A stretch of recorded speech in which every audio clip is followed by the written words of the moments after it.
বড়পীর হজরত আব্দুল কাদের জিলানী।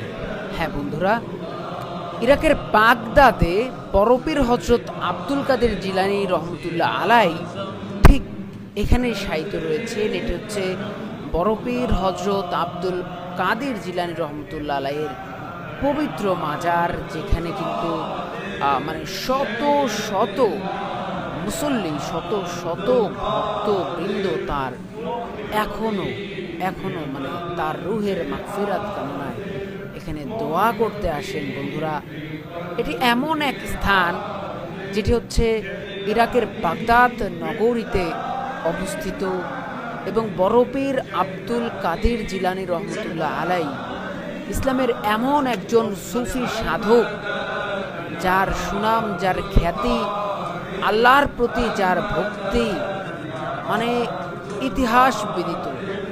তিনি ইতিহাস বিদিত একজন সুফি এবং আল্লাহওয়ালা, আল্লাহ তাআলার নৈকট্যপ্রাপ্ত, আল্লাহ তাআলার প্রিয় বান্দা, যে তার কিরামত দেখে তৎকালীন সময়ে অনেক মানুষ ইসলাম গ্রহণ করেছিলেন এবং তিনি একজন আল্লাহর একজন বান্দা ছিলেন, একজন পছন্দের বান্দা ছিলেন বলে ইতিহাস থেকে জানা যায়।